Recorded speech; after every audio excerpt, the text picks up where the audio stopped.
Los pacientes que sufren una fractura de tibia y o peroné no solo se enfrentan con la pérdida de continuidad del tejido óseo, sino que también presentan lesiones localizadas en los tejidos blandos vecinos como los músculos, tendones y cartílagos. No solo por la lesión en sí, sino que al requerirse en la mayoría de los casos una inmovilización, se pueden presentar secuelas, en particular una disminución de la fuerza muscular del individuo. Las fracturas que se presentan durante la infancia son muy frecuentes y debe tenerse especial cuidado en la rehabilitación, ya que esto nos permitirá disminuir las secuelas que el individuo pudiese padecer en el futuro. En un artículo publicado por la revista Pediatrics, se considera que entre el 25% y 30% de los niños presentan al menos una fractura antes de la vida adulta, por lo que esto se convierte en un problema de salud pública. En el presente trabajo se aplicó un instrumento de medición estadística para obtener información con respecto a fracturas y su proceso de rehabilitación, y se obtuvo que un 81.3% de los encuestados abandonó u omitió el proceso de rehabilitación tras la fractura. Una problemática latente en el área de rehabilitación física es el alto costo de los tratamientos y la poca accesibilidad a los aparatos físicos, además de que la sociedad no le da la importancia suficiente a los tratamientos de rehabilitación física. Este proyecto parte de la necesidad de desarrollar un sistema de rehabilitación accesible para los usuarios y que sea una herramienta útil para contrarrestar los efectos negativos del periodo de inmovilización del miembro lesionado, entre ellos la pérdida de fuerza muscular. El sistema consta de un aparato ejercitador adaptado a las necesidades ergonómicas de un infante que brinda el soporte adecuado y permite realizar movimientos de flexión y extensión, ejercicios iniciales y fundamentales para la rehabilitación del miembro inferior. Además, se vio la necesidad de tener un auxiliar para los casos en los que se necesite fuerza adicional para que el paciente logre realizar la rutina sin el riesgo de una lesión.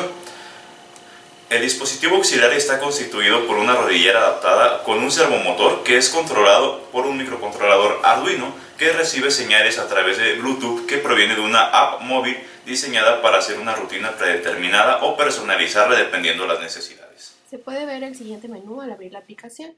Seleccionamos la configuración donde delimitamos el rango de ángulo que tendrá, ya sea el predeterminado o insertar un ángulo nuevo manualmente. Se hace la conexión con Bluetooth y para este entonces decidimos que va a ser la rutina predeterminada o automática, pero tenemos también la rutina manual. Ahí vemos cómo se mueve el actuador. En la pantalla solamente va a aparecer una imagen representativa de cuáles son los movimientos que se hacen. En la rutina predeterminada, que son 3 veces el mismo movimiento, que es hacia arriba y hacia abajo hasta los límites que se establecieron. En caso de que fuese manual, establece hasta qué ángulo se va a mover el motor. Y ahí vemos cómo se mueve el actuador.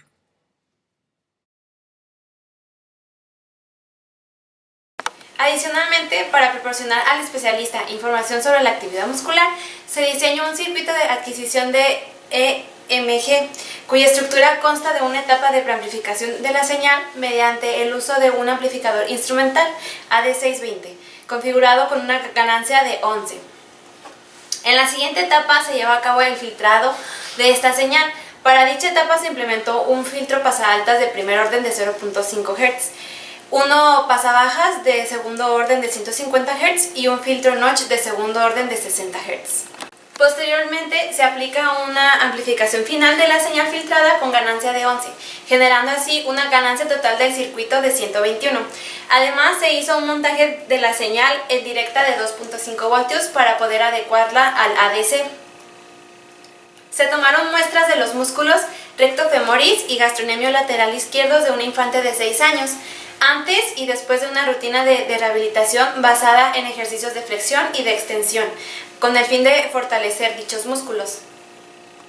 Posteriormente, para poder procesar las señales y visualizarlas, se diseñó una interfaz gráfica que muestra las señales de una forma en la que el especialista pueda observarlas sin artefactos o ruido externo.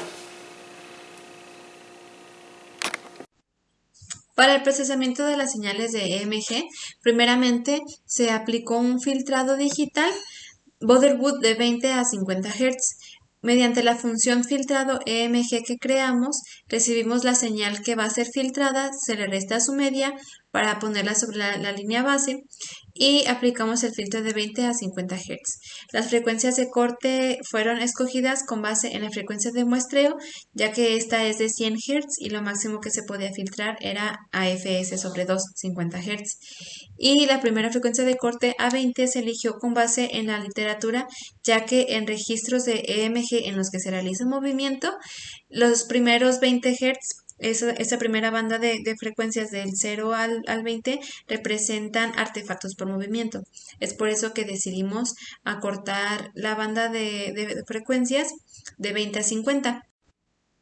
Posteriormente aplicamos una descomposición wavelet de segundo nivel con la wavelet madre de B44, ya que según la literatura esta es la wavelet que mejor se adapta a señales no estacionarias como el EMG. Después conservamos solo el nivel de detalle 2 de la descomposición wavelet, ya que en esta es en donde se tiene la mayor cantidad o la mayor información de la señal que es significativa.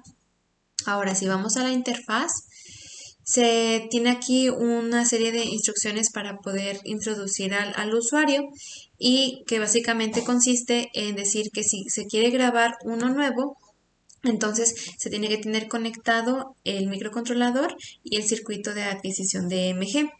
Pero si ya tenemos registros guardados y queremos visualizarlos, presionamos la opción recarga registro, seleccionamos el archivo, lo abrimos y una vez que aparece su nombre lo mostramos.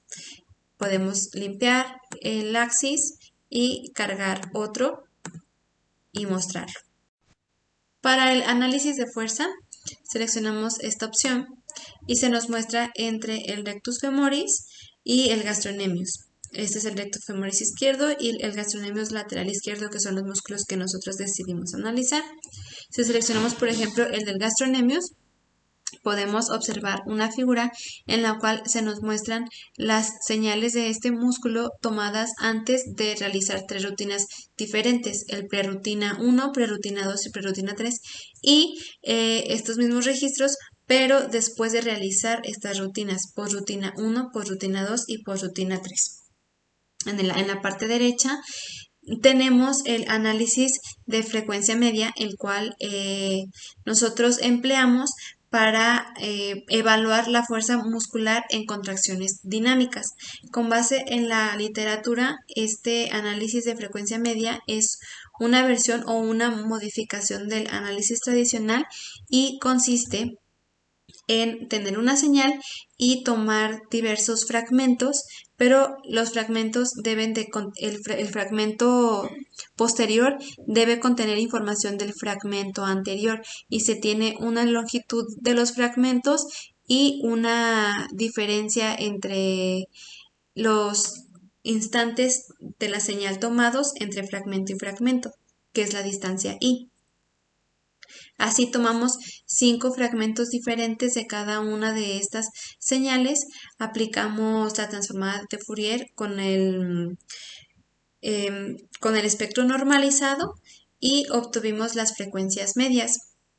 Como se puede observar, son valores de entre 24 y 32 Hz.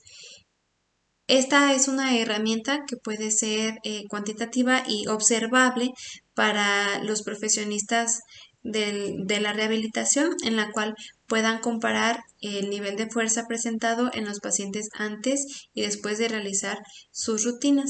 Este proyecto se relaciona con la biomecánica al abordar una problemática que afecta a la movilidad extremidad inferior en infantes que sufren una fractura diafisiaria de tibia y o peroné.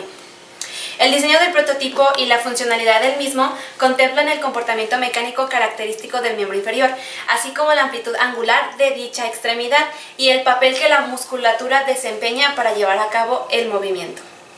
En cuanto a los componentes mecánicos del prototipo, primeramente se emplea un mecanismo con base en un servomotor, bandas elásticas y una rodillera cómoda. Además, el uso del aparato ejercitador de piernas que posee un mecanismo de empuje a base de un resorte. Uno de los componentes principales del sistema es el circuito de adquisición de EMG, mediante el cual podemos obtener las señales necesarias para apreciar la actividad muscular del infante lesionado. Dicha señal será recibida en un microcontrolador para su posterior procesamiento y visualización en una interfaz gráfica en el ordenador. Adicionalmente, se emplea mediante la app interactiva Art2Free un protocolo de comunicación Bluetooth entre el dispositivo móvil y el actuador, en este caso un servomotor, con el fin de controlar el rango de movimiento angular manualmente o programar un valor definido. En cuanto al módulo de electrofisiología, en este proyecto se adquieren, procesan y visualizan señales de electromiografía, las cuales reflejan electroactividad de los músculos encargados de la flexión y extensión de los miembros inferiores, en este caso los rectos femorales y gastrocnemios respectivamente. La información que se adquiere de la señal de EMG es fundamental para caracterizar el funcionamiento de los músculos monitoreados y, con base en ello, brindarle al profesional médico encargado de la rehabilitación del infante más herramientas para valorar la evolución de la recuperación del paciente. Electrónica digital. Se realizará un diseño en el cual se programa un microcontrolador para adaptar un motor a un mecanismo de soporte en la rodilla, considerando la amplitud angular de dicha articulación y ayudar en la musculatura para llevar a cabo el movimiento. Módulo electrónica analógica. Para desarrollar el sistema que se pretende se hará uso de un circuito analógico, en este caso utilizaremos un EMG para obtener las señales electromiográficas necesarias para apreciar la actividad muscular del paciente lesionado conforme se vaya utilizando el prototipo rehabilitador. Módulo de comunicaciones. Se implementará un protocolo de comunicación Bluetooth para ejercer el control del motor a través de una aplicación de celular y controlarlo a distancia. Módulo 4. Instrumentación y control. En este proyecto será muy importante mantener el control del movimiento generado por el motor, ya que con el movimiento regulado y controlado de este actuador permitirá realizar el ejercicio pertinente sin sobrepasar los rangos angulares de las extremidades inferiores, previniendo que el paciente sufra lesiones musculares o articulares durante el uso del dispositivo rehabilitador.